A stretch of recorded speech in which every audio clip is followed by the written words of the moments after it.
Hello, আসসালামু আলাইকুম। কেমন আছেন? আশা করছি ভালো আছেন। আলহামদুলিল্লাহ, মহান আল্লাহ পাক আমাকেও ভালো রেখেছেন। আজ দেরি হয়ে গেছে, তাই সরাসরি রান্নাঘরেই আপনাদেরকে ওয়েলকাম জানালাম। আজকে আমি ভেজিটেবল আর ফ্রাইড রাইস বানাবো। আপনাদের সঙ্গে একটু শেয়ার করছি।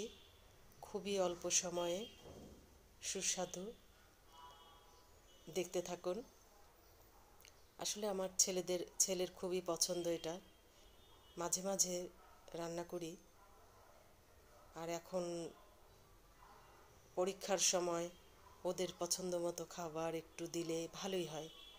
টেনশন থাকে না আর কি। সব সময় বানানো হয় না, এই ধরনের জিনিস মাসে একবার বানালেই হয়। চেষ্টা করি একটু দিতে আর কি ওদের পছন্দের। আর এটা সব বাচ্চারাই কিন্তু দেখবেন খুব ভালোবাসে, তাই না? ভাবলাম কি করব এখন, খুব অল্প সময়ের মধ্যে সব কিছু রেডি করা ছিল। শুধু আজকে একটু এই রান্না করে ফেলবো আর কি। আমি এখানে রসুন কুচি দিয়েছি তেল দিয়ে, তারপরে ম্যারিনেট করা চিকেন টুকরো করে রেখেছিলাম সয়া সস দিয়ে, আর একটু ভিনেগার দিয়ে দিয়ে দিলাম। ভিনেগার আর সয়া সসটা দিলে একদম খুবই তাড়াতাড়ি হয়ে যায়, মানে কালারটা চলে আসে, সুন্দর লাগে, একটা ঘ্রাণ আসে একটা। একটু গোলমরিচের গুঁড়া দিয়ে দিলাম, দিয়ে আমি এটা নেড়ে দিব। এটা আমি ভেজিটেবল বানাচ্ছি প্রথমে। ভেজিটেবলটার সঙ্গে একটু মানে চিকেনের যদি টুকরো থাকে তাহলে একটু ভালোই লাগে। বাচ্চারা তো এমনিতেই চিকেন পছন্দ করে। কাঁচামরিচ একটু দিয়ে দিলাম, একটু সামান্য ঝাল হবে না, ফ্লেভারটা আর কি আসবে। সয়া সস আমি আগেই দিয়েছি, পরেও দিব আবার। এখন টমেটো সস দিয়ে দিলাম। আর এসব রান্নার মধ্যে একটু সস জাতীয় জিনিস বেশি দিলেই ভালো, চাইনিজ রান্নায়। আমার কাছে যা আছে, ঘরে যা আছে তাই দিয়েছি। টমেটো সস, সয়া সস এই দুটাই দিয়েছি। আর একটু সয়া সস দিয়ে দিলাম। আসলে সস একটু বেশি দিলে ভালো হয়। আর লবণটা অত বেশি দিব না, সামান্য 1 চিমটে দিলে দিব, এখন দিব না, কেননা সয়া সস 2বার দিয়েছি। আর এই ভেজিটেবলটা আমি হাফ সিদ্ধ করে রেখেছিলাম। সামান্য একটু পানি পানি দিতে হয়নি, মানে ওই পানিটা বের হয়েছে সেইটাই। আমি হাফ সিদ্ধ, কাঁচাটা দিইনি, হাফ সিদ্ধ করে রেখেছি, এখন ওটা দিয়ে দিলাম। খুব সহজেই দেখাচ্ছি আপনাদেরকে, ঝামেলা না করেই ঝটপট কিভাবে করা যায়। তা নাহলে এটা তো সব সময় খাওয়া হয় না, মনে হয় যেন কি কত কষ্টকর জিনিস।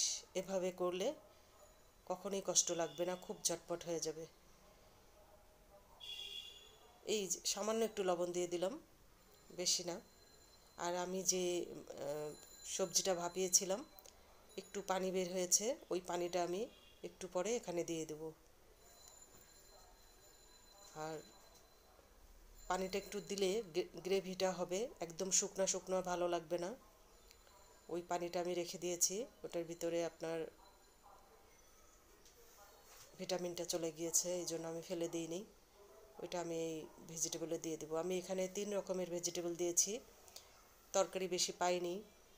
পেঁপে, কাঁচা পেঁপে, গাজর আর পটল দিয়েছি। যত সবজি তত ভালো। আমার ঘরে ছিল না, আমি তাই এই 3 ধরনেরই দিয়েছি। অনেকে ক্যাপসিকাম দেয়, ক্যাপসিকাম থাকলে ওটাও দেওয়া যায়, কিন্তু ওটা আমার ছিল না তাই আমি দেইনি। এই যে পানিটা দিয়ে দিলাম, ভাপানো পানিটা আমি এখন অ্যাড করলাম এর ভিতরে।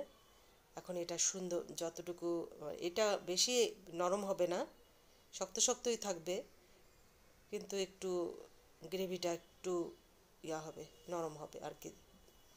আর তারপরে আমি কর্নফ্লাওয়ার গুলিয়ে রেখেছি, ওটা আমি একটু পরে দিয়ে দেব। আগে একটু এদিকে হয়ে যাক, একটু নরম হোক, তারপরে আমি কর্নফ্লাওয়ার দিয়ে দেব। উপরে একটু পেঁয়াজ ফালি করে রেখেছি, একটু দিয়ে দিলাম। আসলে এই ধরনের খাবার হঠাৎ খেলে একটু ভালোই লাগে। বাচ্চারা তো খুবই পছন্দ, ছেলেরা ওরা তো খুবই পছন্দ করে, বাচ্চা হোক বড় হোক সবাই মোটামুটি পছন্দ করে। আর বাচ্চাদের তো এই ধরনের খাবার বেশি ভালো লাগে। তাই তাই এটা আমি আজকে তৈরি করলাম। আর বেশিক্ষণ লাগবে না, একটু পরেই এটা নামিয়ে ফেলবো। আমি শুধু কর্নফ্লাওয়ারটা দিয়ে দিব। দেখুন সিদ্ধ হয়ে গেছে একটু। হ্যাঁ,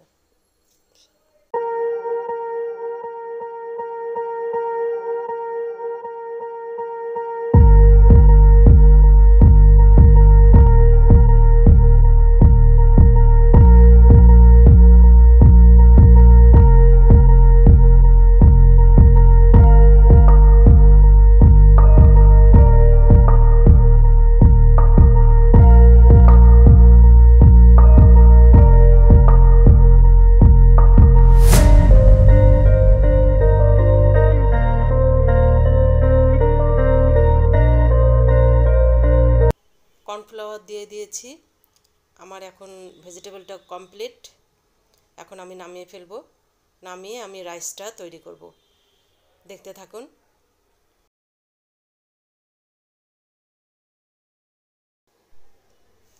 আমি এখন রাইসটা বানিয়ে নিব। তেল দিয়েছি কড়াইয়ে, রসুন কুচিটা দিয়ে দিলাম। রসুন কুচিটা একটু হালকা, অত বেশি ভাজা ভাজা হবে না, একটু হবে। এখন আমি এখানে মুরগির কিমা দিয়ে দিয়েছি টুকরো করা। এটাও আমি ভেজে নেব। এটা আগে আমি ভিনেগার দিয়ে আর সয়া সস দিয়ে মেখে রেখে দিয়েছিলাম, ওটা আমি দিয়ে দিলাম। এটা একটু ভাজা ভাজা হবে, অত বেশি না, হালকা। আসলে রাইসটার জন্য আমি ভাতটা আগেই করে রেখেছি রাইস কুকারে, ওটা হাফ সিদ্ধ করে রেখেছি। ওটাও সিদ্ধ করে আমি ফ্যানের নিচে শুকাতে দিয়েছি, টেবিলে ফ্যানের নিচে শুকাতে দিয়েছি। এদিকে আমি এটা বানাচ্ছি। গোলমরিচের গুঁড়া একটু দিয়ে দিয়েছি। এখন আমি একটু নেড়ে দিব। নেড়ে অন্যান্য জিনিস আমি অ্যাড করব এখন। এখানে ভেজিটেবল দিব আমি। ফ্রোজেন করা ছিল গাজর, একটু মিষ্টি কুমড়া, তারপরে একটু পেঁয়াজ ফালি দিয়ে দিলাম। দিয়ে একটু নাড়াচাড়া করে নেব। ভালো করে একটু নাড়াচাড়া করে সুন্দর করে একটা নাড়াচাড়া করব।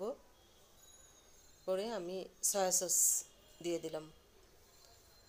সয়া সসটা দিয়ে ভালো করে নেড়ে নেড়ে দিব। টমেটো সস দিয়ে দিলাম। এখানে তো শুধু সসেরই কারবার, তাই সস দিতে হবে। সসটা দিয়ে ভালো করে নাড়তে হবে। সবাই জানেন, তারপরেও আমার বলতে ইচ্ছে করলো আমি বলতেছি। সামান্য একটু মটরশুঁটি দিয়েছি, ফ্রোজেন দেখতে পাওয়া যাচ্ছে, বেশি ছিল না, অল্প, ওটাও দিয়ে দিয়েছি। এখন যেহেতু সবজি পাওয়া যায় না বেশি, শীতকাল হলে অনেক সবজি পাওয়া যেত, তখন ইচ্ছে মতো সবজি দিয়ে এটা বানানো যায়, তাই না? এখন যেটা হাতের কাছে আছে ওইটা দিয়েই বানাই। একটু সামান্য একটু লবণ দিলাম। সয়া সস দিলে বা সস জাতীয় জিনিস দিলে আপনারা তো জানেনই, লবণটা একটু বুঝে শুনে দিতে হয়। এই জন্য একটু অল্প দিলাম, পরে লাগলে দেওয়া যাবে। আমি এখানে একটা ডিম দিব, এই জন্য এটা সাইডে রাখলাম। ডিমটা ফেটে এই যে দিয়ে দিলাম। একদম গলিয়ে ফেলবো না, হালকা হালকা একটু নেড়ে দিব। একটু গোলমরিচের গুঁড়া দিয়ে দিব, গন্ধটা যেন বোঝা না যায়।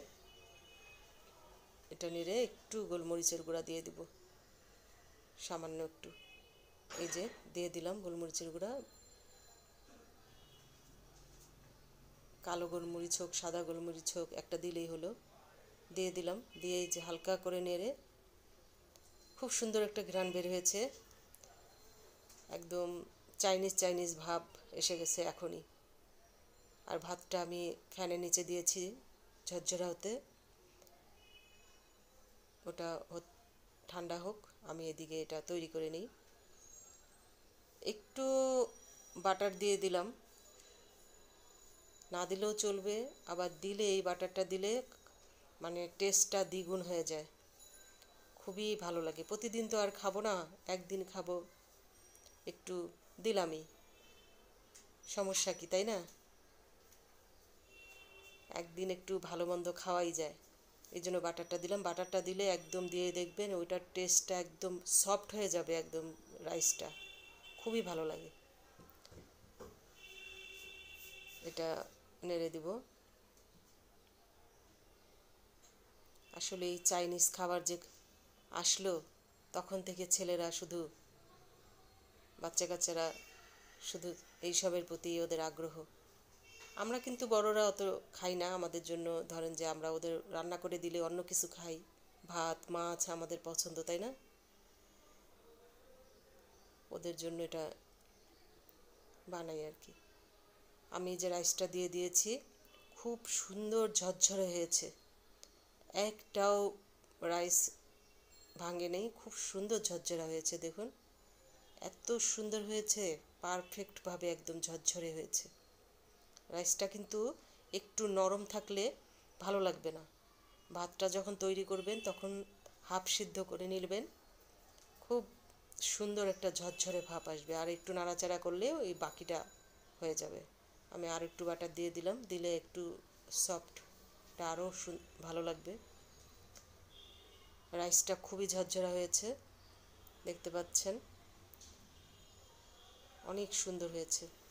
রাইসটা ঠান্ডা ঠান্ডা বেশি ঠান্ডা করে দিলে ভালো হয় আর কি, যদি ফ্যানের বাতাসে রাখা যায় তাহলে কিন্তু ঝরঝরা হয়ে যায়, তখন রাইসটা খুব সুন্দর হয়। আমার রাইসটাও খুব সুন্দর হয়েছে, আমি নেড়ে দিচ্ছি। আমার এখানে 2 পট চালের রাইস আমি করেছি, ফ্রাইড রাইস করেছি, আমার বাসায় এটা হয়ে যাবে, খুব সুন্দর হয়েছে। আমি এটা নামিয়ে নিব, আর বেশিক্ষণ। এই তো আমার রাইসটা শেষ, আপনারা দেখতেই পাচ্ছেন কীরকম ঝরঝরা হয়েছে। রাইস ঝরঝরা না হলে খেতে কিন্তু একদম ভালো লাগে না, নরম হলে কিন্তু ওটার টেস্ট একদম নষ্ট হয়ে যায়। তাই রাইসটার উপরেই নির্ভর করে আপনার, মানে ভাতটার উপরে নির্ভর করে আপনার এই রাইসটা তৈরি করা। তাহলে আমি এটা নামিয়ে নিব, নামিয়ে পরিবেশন করে আপনাদের দেখাবো। আমি একটু সামান্য চিনি দিয়ে দিলাম, রাইসে অবশ্যই একটু চিনি দিতে হবে, তা নাহলে ব্যালেন্সটা ঠিক থাকবে না, ওটা দিলে রাইসের টেস্টটা ঠিক হয়ে যাবে আর কি। আমি চিনিটা দিয়ে সামান্য একটু নেড়ে দিচ্ছি, বেশি দিইনি, অল্প একটু দিয়েছি। তারপর এটা নামিয়ে আমি পরিবেশন করে আপনাদের দেখাবো যে কেমন হয়েছে। আমি চিকেন ফ্রাই তৈরি করেছি, ওটা দেখাইনি, ওটার সঙ্গে আমার ছেলেকে এখন খেতে দিব। আমার ছেলে তো অস্থির হয়ে যায়, বলতেছে যে আম্মু দাও দাও, এখন ওর জন্য আমি এখন প্লেটে উঠাবো, উঠিয়ে আপনাদেরকে দেখাবো কেমন, কত সুন্দর হয়েছে দেখুন। এই যে এই যে চিকেনের সঙ্গে। রান্নাটি ভালো হলে সাবস্ক্রাইব করবেন প্লিজ। আল্লাহ হাফেজ।